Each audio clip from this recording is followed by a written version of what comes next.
Yo people, welcome back to the channel. So Eddie Hearn has suggested that Anthony Joshua is the favourite going into the undisputed heavyweight title clash with Tyson Fury set to take place this year. And of course Hearn's going to say that because AJ's his fighter, you know. Eddie Hearn works for AJ, right? So he's going to big him up. Now Eddie Hearn did go on to say that he acknowledges that Tyson Fury is the favourite with the bookmakers, going by the odds, which I haven't checked myself. I haven't checked the odds for this fight, but I'm assuming Fury is the favourite just because the public perception of Fury is that he is somewhat of an unbeatable fighter, which is, you know, you only have to look back a couple years in heavyweight history to see that no fighter is unbeatable. No fighter is invincible. Fury will come up against his kryptonite at some point or another. And in my opinion, I think AJ is that kryptonite. People need to understand that the likes of Anthony Joshua and Dillian Whyte, they fight top 10, top 15 ranked opponents, fight in, fight out. You just look at AJ's last 5 fights. Pulev, Ruiz, Povetkin, Parker. That's AJ's last 5 fights. You look at Fury's last 5 fights. Wilder, Wallin, Schwartz, Wilder, Pianetta. Now those two are not comparable.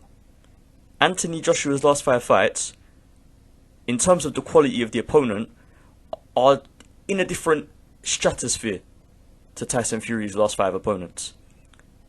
You could argue that nearly all, if not all of AJ's last 5 opponents would beat all of Fury's last 5 opponents. So whatever way you look at it, from an impartial and objective perspective, if objective is the right word, I believe it is, there's no way that you can argue that Tyson Fury has fought better quality opponents than Anthony Joshua.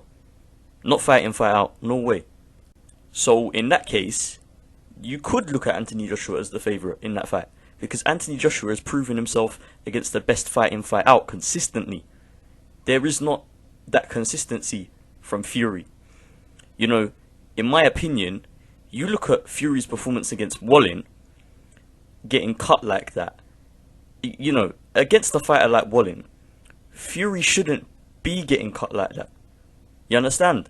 If anything, I think it's more respectable, even though it's not respectable, but let's use that word.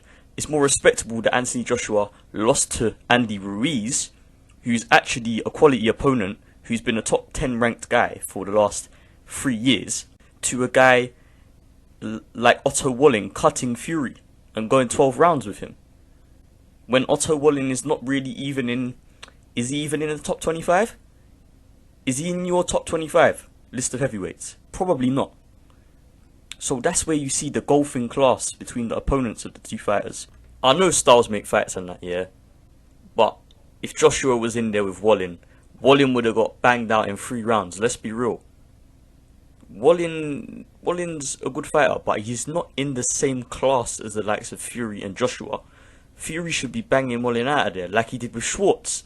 Wallin's a little bit better than Schwartz probably, but he shouldn't be letting man go 12 rounds with him. And maybe I went a bit far with saying losing to Ruiz is more respectable than getting cut and going 12 rounds with Wallin. Maybe that was a bit far, but you can sort of understand my point, hopefully.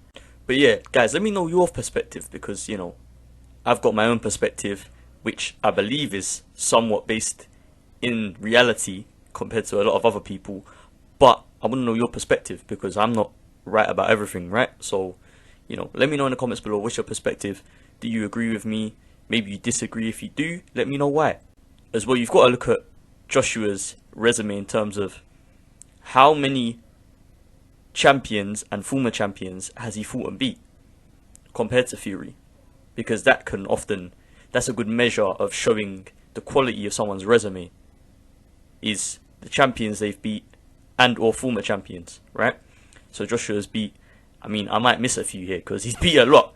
He's beat Charles Martin, Vladimir Klitschko, Joseph Parker, Alexander Povetkin, Andy Ruiz. That's 5 guys. I might have missed a couple or one, I'm not sure. And then Fury, you've got Vladimir Klitschko and Deontay Wilder. That's it.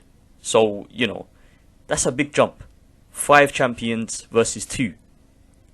So to me, that's a clear indication that Joshua's resume overall is better than Fury's.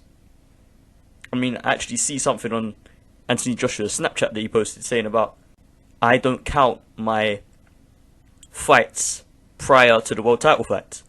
He said he don't count them. You know? And that's how it should be. You shouldn't count those fights before the world title fight if you're at that level. You know?